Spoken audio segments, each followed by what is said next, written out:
अगर पूरी दुनिया एक खाली प्लॉट होती तो अब तक चीन उस खाली प्लॉट पर अपने छोटे छोटे फ्लैट बनाकर दुनिया भर को बेच चुका होता। लेकिन असलियत में दुनिया एक खाली प्लॉट नहीं है। इसलिए चीन के अंदर का भूमाफिया जमीन पर कब्जा करने के लिए तड़प रहा है।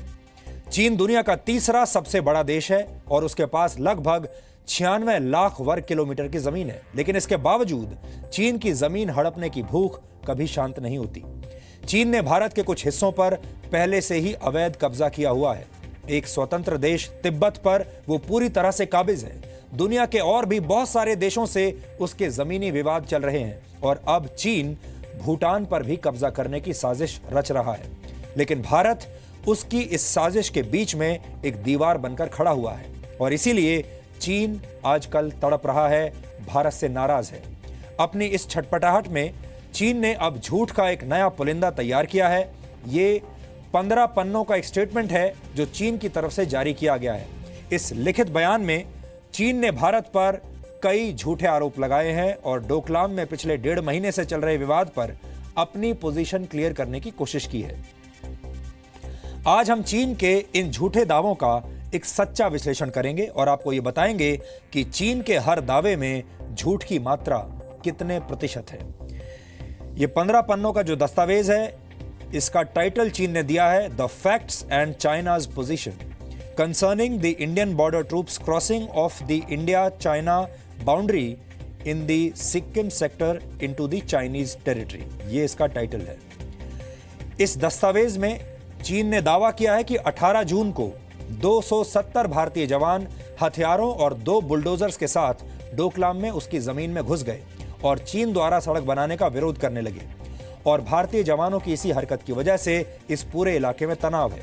चीन ने आरोप लगाया है कि बाद में इस इलाके में और भी भारतीय सैनिक आ गए और उनकी संख्या 400 हो गई और उन्होंने चीन की सीमा के 180 मीटर अंदर 3 टेंट्स भी लगा दिए हैं। इस बयान में चीन की तरफ से यह भी कहा गया है कि जुलाई के अंत तक अब इस इलाके में भारत के 40 सैनिक और 1 बुलडोजर मौजूद हैं। ये चीन के झूठे आरोप हैं, जबकि हकीकत यह है कि डोकलाम भूटान का वो इलाका है जिसे चीन हड़पना चाहता है और यहां पर वो जबरदस्ती सड़क बना रहा था। चीन ने यह दावा किया है कि भारत के सैनिकों की संख्या 1.5 महीने में कम हो गई है, जबकि सच्चाई यह है कि भारत ने इस इलाके से अपने सैनिकों की तादाद कम नहीं की है। डोकलाम में भारत के सैनिक उतने ही हैं जितने पहले थे। चीन ने यह भी कहा है कि यह इलाका चीन का हिस्सा है और भारतीय सैनिकों ने गलत तरीके से सीमा पार की है, जबकि सच्चाई यह है कि 29 जून को भूटान की सरकार ने एक बयान जारी किया था जिसमें कहा गया था कि भूटान की सीमा के अंदर चीन जो कुछ भी कर रहा है वो सीधे तौर पर 1988 और 1998 के समझौतों का उल्लंघन है। भूटान के साथ हुए समझौतों के मुताबिक इस इलाके में चीन को मार्च 1959 के पहले की यथास्थिति बरकरार रखनी होगी। चीन ने यह भी कहा है कि चीन और भूटान के बीच का सीमा विवाद उनका आपसी विवाद है और भारत को इसमें पड़ने की जरूरत नहीं है। चीन ने इस मामले में भारत को थर्ड पार्टी बताया है और कहा है कि भारत ने ऐसा करके चीन और भूटान की संप्रभुता को चुनौती दी है। चीन के साथ समस्या यह है कि उसे जब किसी देश की जमीन पर कब्जा करना होता है तो वो पुराने सारे समझौते भूल जाता है। चीन ये भूल गया कि 2012 में भारत और चीन के बीच एक समझौता हुआ था जिसके मुताबिक ट्राई जंक्शन यानी इस इलाके में जो भी सीमा विवाद होंगे वो भारत, चीन और संबंधित देश की सलाह के बिना नहीं सुलझाए जा सकते। इसका सीधा सा मतलब यह है कि इस केस में भारत थर्ड पार्टी नहीं है।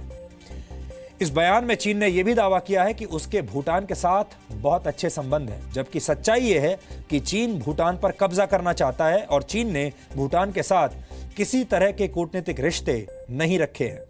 चीन की विस्तारवादी नीति से डरकर भूटान ने 1949 में ही भारत के साथ मित्रता की संधि कर ली थी। उस संधि के तहत भूटान को अपनी विदेश नीति में कोई बदलाव करने के लिए भारत की सलाह लेनी होगी।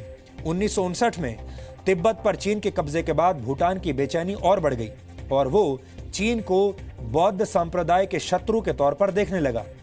भारत भूटान को अच्छी खासी वित्तीय मदद देता है। भूटान को मिलने वाली कुल विदेशी वित्तीय मदद का 66% हिस्सा भारत देता है।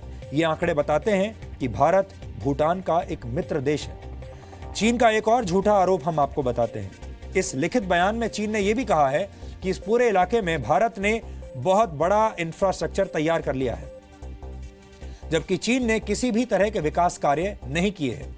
चीन का कहना है कि वो इस इलाके में रहने वाली आबादी के लिए सड़क बनाना चाहता है, लेकिन सच्चाई इससे एकदम उल्टी है। चीन साफ तौर पर झूठ बोल रहा है। वो बहुत लंबे अरसे से तिब्बत में सड़कों और रेलवे लाइंस का जाल बिछा रहा है। चुम्बी वैली में यादुंग तक उसकी 2 बहुत अच्छी सड़कें बनी हुई हैं, और ये सारा इंफ्रास्ट्रक्चर जनता की भलाई के लिए नहीं, क्योंकि यहाँ बहुत कम लोग रहते हैं, इसलिए इतने कम लोग वहाँ रहते हैं कि चीन ये दावा कर ही नहीं सकता कि ये इंफ्रास्ट्रक्चर जनता की भलाई के लिए किया गया है, क्योंकि जनता तो वहाँ है ही नहीं। एक्सपर्ट्स ये भी मानते हैं कि चीन इस इलाके में सिर्फ सेना की पहुंच के लिए ही इतनी सड़कें बना रहा है, और उसका मुख्य मकसद है सिलीगुड़ी कॉरिडोर से भारत को काट देना।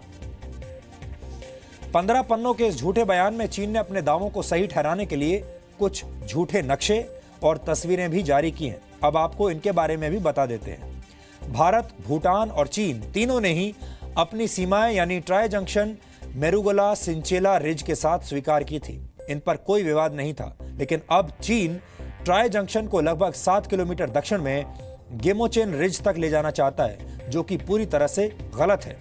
अपने इसी कुतर्क के आधार पर चीन भूटान की जमीन को अपनी जमीन बता रहा है। इसी तरह से चीन ने इस लिखित बयान में 2 तस्वीरें भी छापी हैं।